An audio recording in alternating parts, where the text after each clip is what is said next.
Hello everyone and welcome to today's Starseed Healing Circle. Wow, we're already a week into the new year, can you believe it? So what we're going to do today is continue with our journey through Egypt, and then we have a Tachyon Attunement lined up. So I hope you've got a space to lie down, be comfortable. If you can have maybe I'd say about at least a half an hour where you can just lie down and chill for a little bit. If you can do it longer, even better. Okay, so let's start with our tuning. Today we're tuning in with the Orion Starseed activation. So Orion is the Orion belt. I'm sure most of you are familiar with that. Very strongly connected with Sirius as well. So just take a moment to tune in and think about what it is that you would like to work with today. What would you like to manifest? What would you like to release, clear? What would you like to heal? And this could be as simple as just thinking about, oh, I want this, I want that, I don't want this, I don't want that. You really don't have to have this Kundalini awakening experience over here. When you're ready, open your eyes, allow your eyes to gently trace along the lines, or perhaps just let your eyes fall somewhere on the light code. Whatever works for you today, and just keep in your intention into your mind what you would like to focus on today. And you can spend as much time here as you need.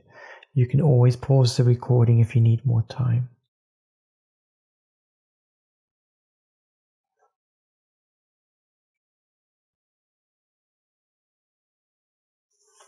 Okay, so as I mentioned, we are doing a Tachyon attunement today.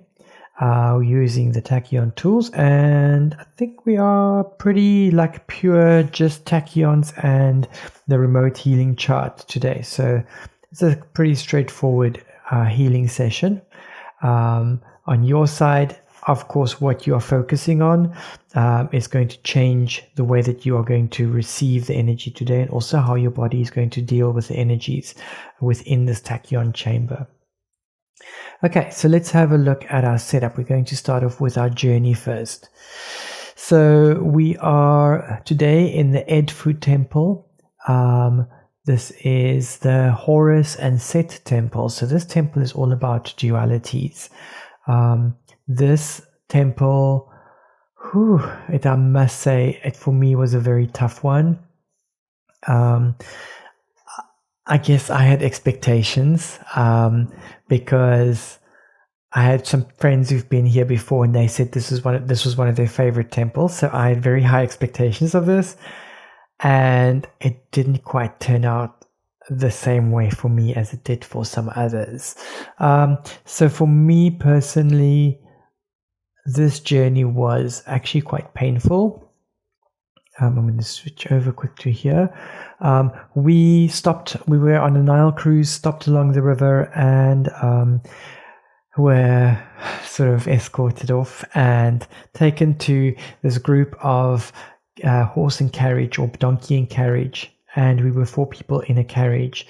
It was okay. It was like a little bit like rough. I was not prepared, I think, for the whole donkey experience, and our guide did speak to the people and said, please can you not be so hard on the whipping with the donkeys, because it's a sensitive group. So anyway, so we all got into the donkey carts, and I had next to me a girl who was quite sensitive, and she was just like on the verge of tears. And I thought, okay, just hold yourself. It's all fine. It's just going to be a short ride. And I looked up, and as I looked up, I looked straight into my donkey's hip bones, and it looked like the skin was literally just draped over the bones. And I just felt so terrible. And I thought, I can't look at that. So I looked away to the side, and as I looked off to the side, I looked at another donkey, and his knees were bleeding, or her knees. And I closed my eyes, and I sort of just brought myself back to myself. And then I thought to myself, I am actually complicit in this. I am against this whole story, and I'm sitting in the carriage, and then I just broke down and I cried. I covered my face with my scarf, and there was no way to get off or get out of it. I wanted so badly to just jump off that carriage. So literally the whole way through to the temple, I was crying, bawling my eyes out, I had my face covered, and I switched over to Ho'oponopono and sending Reiki and all of that. Walter was in front of me, and I think I can't remember who was sitting in front of me, but there were two in front of me. They were nice and strong. Oh, it was Philippa. And the two in the back, myself and Natasha, we were in tears the whole way. The other two in front of us were trying to keep us strong. When we finally got to the temple, we disembarked as quickly as we possibly can. But as you step out, you look around and there's just donkeys everywhere, and they're also mistreated. Philippa had an apple with her, so she gave that to our donkey. And the next moment, she's in tears and she just broke down. I basically went, as soon as we landed, I went to our guide and I said to him, I am not getting onto one of those donkey carts again. I said, so when this tour is over of this temple, I will walk back to the boat, or I will take a taxi or something, but I'm not getting onto one of those horse and carts.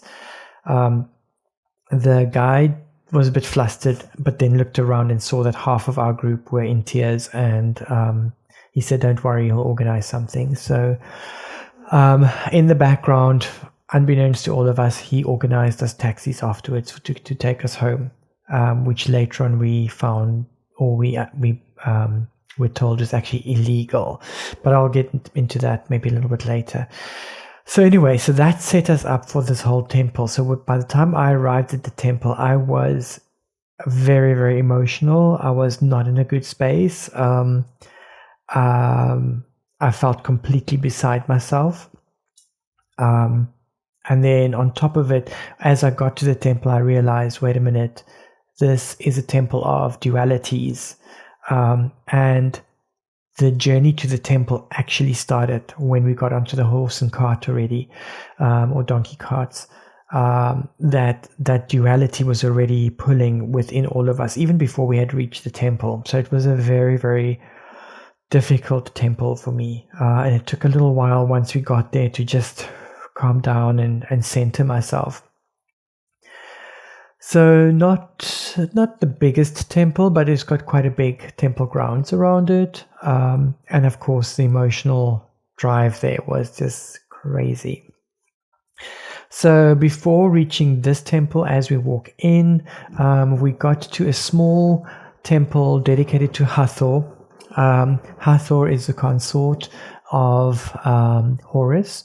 And so in the same way as there's a small Horus temple at the Dendera Hathor temple, here at the Horus temple in Edfu is a small Hathor temple. So Hathor would come visit Horus here, and Horus would go visit Hathor at her temple, and vice versa. So this particular temple was also used as a birthing temple or a birthing chamber, where royalties would come to deliver their children, the babies. So this temple is dedicated to labor and birthing and all of that. Then from there you go over into the Horus temple, and as you can see, the entrance is massive. So the way it works, you can actually see it from the wall itself. You'll see that right in the middle on either side of the door you've got Hathor, or it could also be Isis, and then next to that is Horus, and then out on the outsides we have Set, who's coming in, who's attacking. So the whole story of this particular temple is this fighting between Set and Horus. Horus avenging the death of his father Osiris, and Set wanting to destroy the goodness. But even though Set is seen as the devil or the evil one, it's also understood that he is needed, that we need the yin and the yang. So without the yin, there wouldn't be a yang, and vice versa. And so even though Set is seen as the evil one, he is needed to keep the balance. And so this whole temple is about this push, pull, and the yin and the yang.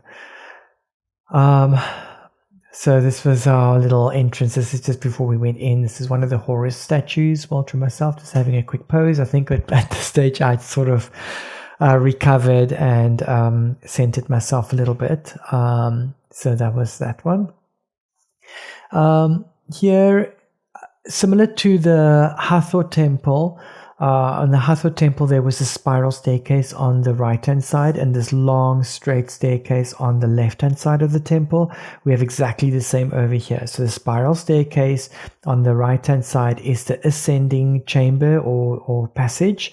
It's the same as the falcon circling around as it's flying up into the air, and then the downward staircase, I think I've got that in the next one, is the downward passage where Horus would come to land. So in both Dendera and this temple, the Edfu Temple, we've got this pathway for Horus to ascend and then come back to land. This was the descending stairs. One of the chambers, this was actually in the Osiris chamber, there were actually bats on the ceiling. A lot of people missed this. Actually, most of the people missed it. I had to point it out to a few people. There is obviously the scent of bat dung all over the temple, but I think people didn't understand what the smell was and they completely missed this. I had to point up and say, look up there. We've got little friends up here. This was the Holy of Holies. And here we've got a solar bark or the boat that would contain the statue of Horus, and they would use this to move the statue around the temple. And also on festival days, they would take this bark and carry that outside the temple in a procession. But during the rest of the year, the bark would stay within the Holy of Holies. And this part was only accessible to the highest priests. So if we just step back quickly to the map, you'll see the Holy of Holies on the left hand side. I think it says NAOS in the center. And you've got all these little chambers around that. So the Holy of Holies is that central chamber, and this whole area with all of those smaller little chambers were only accessible to the high priests. The public would have been able to go into the courtyard, and then as you go up in your rank, you can then go into the hypostyle hall, and if you then go up into the sort of more royal levels, then you are able to go into the second hypostyle hall, and then only the highest priests and pharaoh would be able to go into that last bit of the temple. Okay, so let's quickly see, where were we now? The walls completely covered from floor to ceiling in hieroglyphs. Unfortunately, in this particular temple, there's no coloring. The color is faded with time. And so it's just the images, but no color. But it's still really beautiful, and there's lots to see in this particular one. This is the hallway or the passage right at the back of the temple. There's around the back, there's this whole wall that goes around. They've actually got this in a few temples. And the interesting thing here is that when you stand on this back end, and you speak or sing or chant, the sound is made bigger. So it's almost like it amplifies the sound, and it's to do with the one wall that's completely straight and the other wall that's a slight angle, and then the roof you can see on top curves back, so the sound is sort of bouncing within this chamber, which is actually outdoors. So it was quite magnificent here to like even a whisper would be really, really loud and exaggerated in this space. So this was quite a nice place to get to at the end once you've had that emotional journey and walked through the entire space and I spent time in each of those chambers individually, and I was lucky enough that in this particular temple, and it's this has actually happened wherever I went. In this particular temple especially, every time I went into one of these smaller rooms, I would either be the only one in the room, or if there were people, they would immediately leave. And I would have space to be in each room to connect and commune with the appropriate god of that space, or the archetypal energy. And it was only once I leave the room that someone else would just walk in, and it wasn't like people were waiting outside. So for me, this was actually quite magical, and I needed the space. And it was just, for me, I think synchronistic and magical, and I felt quite safe and held by being able to go into every single one of these chambers and be completely undisturbed. I had no one nagging or bugging or anything throughout this journey. So yeah, I felt it was for me very special to connect with each of the energies alone. Okay, so that was that journey. And now we are going to do our journey. So we are looking at a tachyon layout. It is a relatively simple layout today, but it'll still be a powerful one because we bring in the energy of Edfu. There's definitely going to be some duality energy coming in. We're looking at, when there's duality, it's definitely a push and a pull. So it's about experiencing what you want and experiencing what you don't want. So don't be surprised if your focus is one thing, but while you're doing the meditation, you keep feeling something opposite. Then just, if that happens, bring your awareness to the opposite and realize that and acknowledge it and go, okay, that's what I don't want. I want this. Thank you for showing me this, because this is what I don't want. I want this instead. So throughout the session, whenever you experience an opposite of what you want, thank you. Thank you for showing me that. I don't want to see that. I want to see this instead. So that's going to be your work throughout this process. Let's have a look at the tachyons that we've got here. So right at the bottom, as in all the way off to the right-hand side of the image, there is a clear spiral pyramid. There is also a clear spiral pyramid on the left-hand side. It's the second last one on the left. And the clear spiral pyramids bring the energy in through the crown and then down through the body and pulls it through. So this is like a central column that we are held in.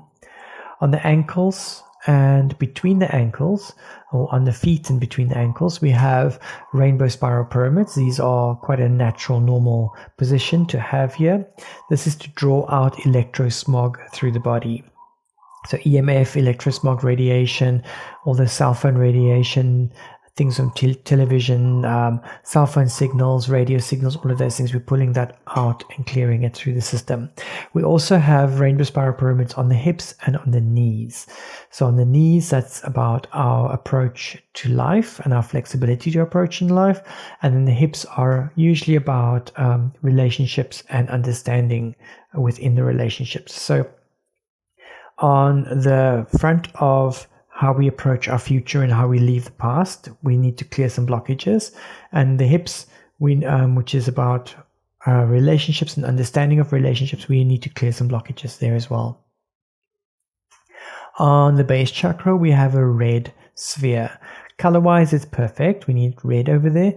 A sphere brings a very soft, nurturing, mothering energy in. So I won't say that the energy is low over here, but when the sphere comes up, it sort of indicates inner child stuff or mothering stuff.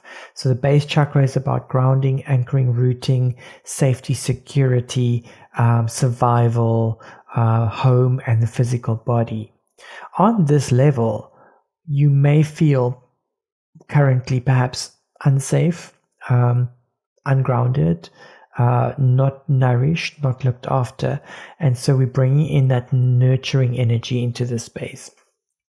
The ovary points, this is for men and for women, is our creative center, and we have the Magenta Tree of Lives over here.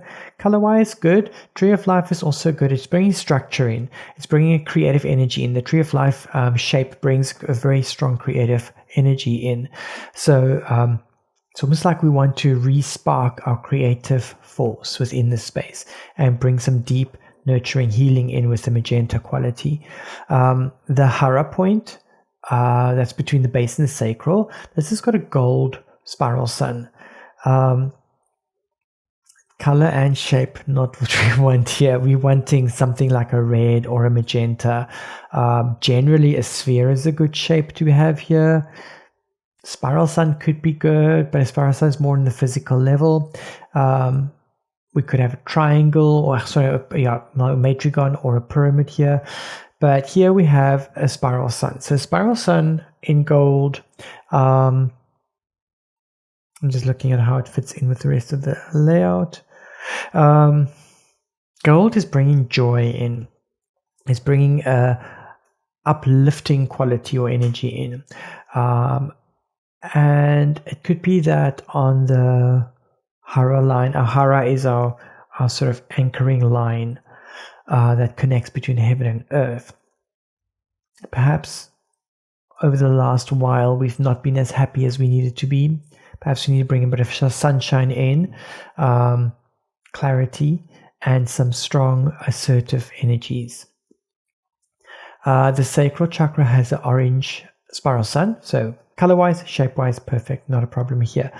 Solar plexus has the citrine spiral sun. Shape is okay. Citrine, a little bit on the high side. It usually means that we need to do some work here, but we need to dig a little bit deeper. So color-wise, citrine is good, but we just need to dig a little bit in. There's something on our solar plexus level where we need to clear a little bit. And solar plexus is about your personal power, your inner strength, your willpower, your personal power and individuality and things like that. So we just wanting to chip away at a little bit of something and bring that through. On the liver and the spleen, we have green semispheres, and we also have a green semisphere on the thymus. So it forms this big triangle between three semispheres. Semispheres shakes the energy up, it excites the energy, it sort of grinds the energy, and then it tries to refine it and then releases this very gentle vibe out. So the impression I'm getting when I'm looking at this green triangle is that there's a detoxification happening over here, or we need a detoxification within the body. Your liver and gallbladder is about anger, spleen and pancreas is about joy. It's about anxiety, and the thymus is about your immune system, but it's also about spiritual development. So on some level, we need to clear out over here. There's some detoxification or deep healing that's required here. On your diaphragm, there is a midnight blue corona orb. Not quite the color I want to see here, and not the shape that I want to see here.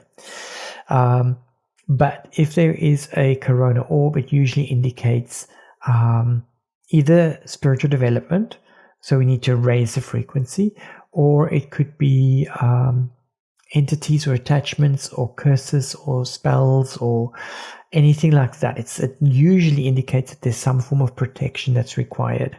Our diaphragm is about our deep breathing, our massaging of the lungs, the upper chamber and the lower chamber, our digestive chamber. So it is our stimulation or the veil between this reality and the higher frequency or higher levels. So on some level, we either need to raise our frequency so that we can move to the next level. That could be the one, or it could be that there's some form of energy holding you back that needs to be released or cleared. Either way, whether it is needing to raise the frequency or whether it is protection, both of those can work here. On the heart, we have a 12-sided pyramid. This is quite a normal shape over here, so no problems there. On the throat, we have an aqua semisphere, typical shape and color for here, so there's no problem there. On the lung points, this is on the shoulder points, this is where the lung meridian starts, we have a pink sun pyramid. So here lungs are about grief and guilt, and the pink that we have here is about forgiveness, and it could also be about anger issues. So it could be that on some level there is some forgiveness that needs to happen here, or grief and guilt needs to be released or healed. Then on the carotid arteries, just here on the bottom of the neck, we've got igloos. On the temples and the ears, we've got igloos. Those are normal shapes and sizes and colors. And on the temples, we've got the 12-sided pyramids. This is the 12-sided pyramids there. We've got the peacock and Bermuda blue. They are for joy and prosperity, or joy and abundance. The igloos at the bottom over here, on the carotid artery and on the ears, those are to activate the parasympathetic nervous system so that we can get into a nice calm space. On your third eye, we have a indigo star pyramid, normal shape and color for here, so I'm not too worried about that. And then on the crown, we have some clear 12-sided pyramid, and we've got a clear semisphere. And so these are just bringing clear energies in, but color and shape wise, I'm not worried about these are all good. And then right on top, on your celestial gate, we've got a Bermuda blue 12-sided pyramid. The 12-sided pyramid brings in energy from an angelic level, so it's almost again like a beam of light that comes through. So crown, third eye related wise, it's all fine. I think if I look at the entire layout that we have here, diaphragm, solar plexus, Hara, base chakra, those are the areas where we're needing to focus. On the hands, we've got atlas rods. So again, normal shape and sizes for here. So what I want to do through the session, I want to just make sure that we're going to get to a space where we can shift the frequencies and probably shift the shapes and the colors. So that'll probably come towards the end. If and when that happens, I will just change a slide or add a slide on so that you can see what happens there. But I think for now, I'm going to do very little talking, and we'll just do a little bit of an intro, and then there's going to be a silent space where I want you to lie down, and you can in your mind focus on what your intention is, or you could just drift off and take a nap. I'll call you back again when I'm done with all of the work. So what I'll be doing through the session is to just sweep through the energies, clear the energies, and I'll check with each of the tachyons when they need to shift, when they need to move, and I'll do all of those things throughout that. What you can do, you could perhaps have a notepad and a pen or paper handy if you are going to lie down, if there's any insights that you get or any bits of information, just to jot those down and then to go back to your nap or sleep. Otherwise, you can write those down afterwards. Okay, so I think let's get moving with this. So I'm going to just switch this one off. And I want you to get yourself into a comfortable position. So pause the recording here if you need more time, if you need to just find a way to get yourself comfortable. You want to sit or lie. Lying down is probably the best way to go here.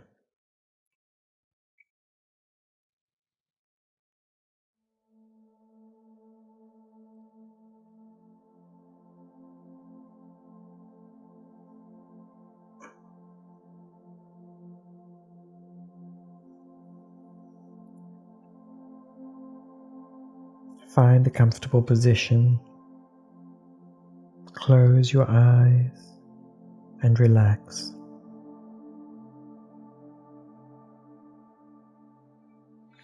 Imagine that God or Source, the Creator, whatever is appropriate for you, is sending light all around the planet. Imagine how this light splits into rays, one for each person on the planet.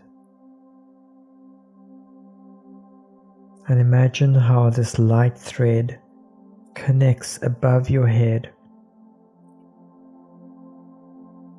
Allow this light to move into the middle of your head, into your pineal gland and allow the light to accumulate and to glow brighter and brighter. See how this light is spreading sideways, up and down, and throughout your head and down your neck and into your body, allowing it to vibrate from the top of your head down to your feet. Allow your entire body to fill with this beautiful white liquid light.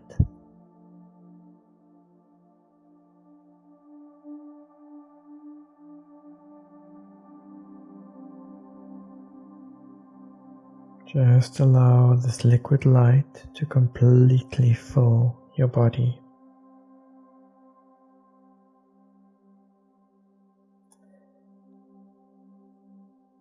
Now imagine the energy centers on the soles of your feet. Instruct these energy centers to open, and as you exhale, release the light through the soles of your feet.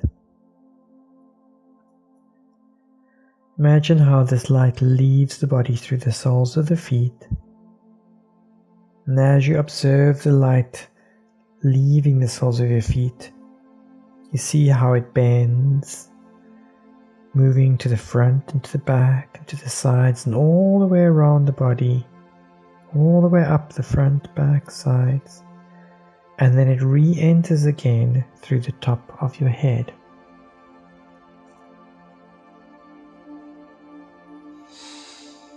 So as more light streams in from this beam of light directly from source, it moves through the body, it leaves through the soles of the feet and then bends around, folding around the outside of the body and then re-entering the top of their head.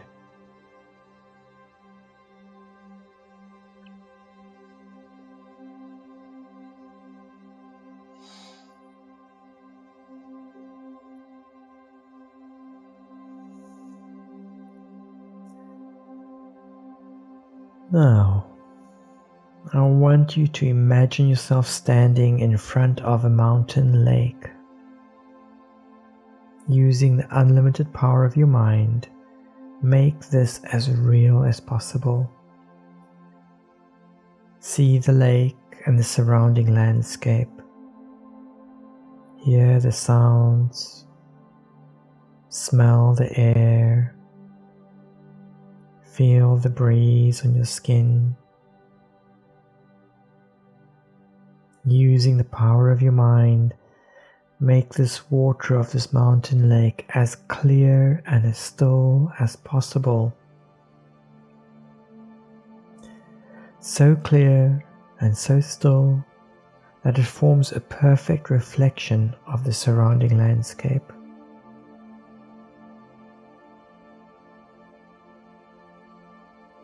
Now, in a moment, I'm going to ask you to move into the lake.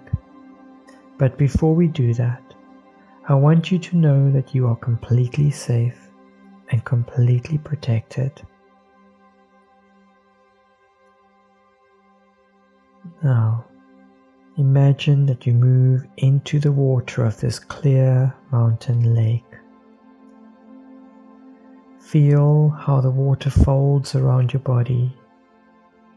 The water is just the right temperature and you feel very, very relaxed. Imagine that you relax into the water, allowing the water to fold around you, supporting the body as you float in the water. So relaxed, completely safe, completely protected, floating effortlessly in the water.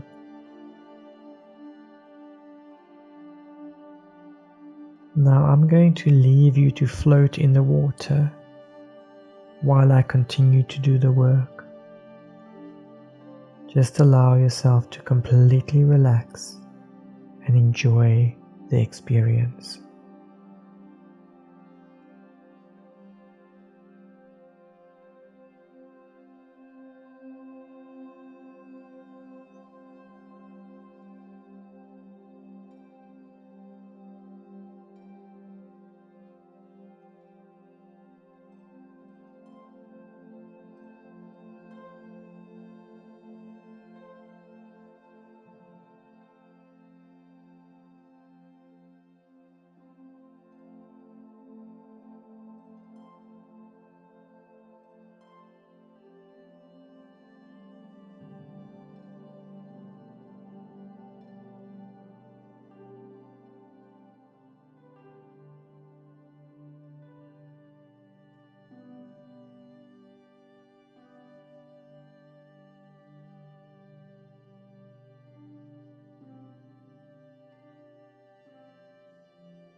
Bring your focus and your awareness to your feet. Breathe slow and deep. Shem Shalgabura, Shem Shalgabura, Shem Shalgabura, Shem Shalgabura, Shem Shalgabura, Shem Shalgabura, Shem Shalgabura, Shem Shalgabura, Shem Shalgabura, Shem Shalgabura, Shem Shalgabura, Shem Shalgabura.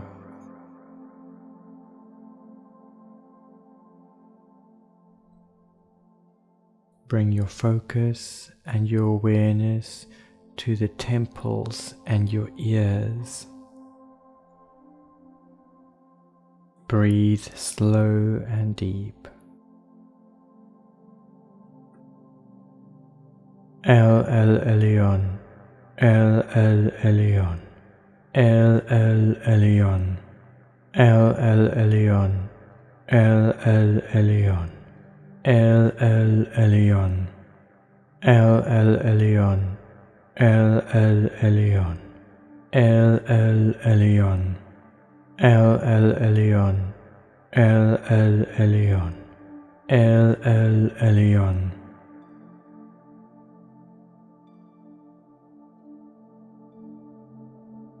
Bring your focus and your awareness to your chest. Breathe slow and deep. Shalameth Shalom, Shalameth Shalom, Shalameth Shalom, Shalameth Shalom, Shalameth Shalom, Shalameth Shalom, Shalameth Shalom, Shalameth Shalom, Shalameth Shalom, Shalameth Shalom, Shalameth Shalom, Shalameth Shalom. Bring your focus and your awareness to your feet and your head and the entire auric field. Breathe slow and deep. Shekinah Om Shalom, Shekinah Om Shalom, Shekinah Om Shalom, Shekinah Om Shalom, Shekinah Om Shalom, Shekinah Om Shalom, Shekinah Om Shalom, Shekinah Om Shalom, Shekinah Om Shalom, Shekinah Om Shalom, Shekinah Om Shalom, Shekinah Om Shalom.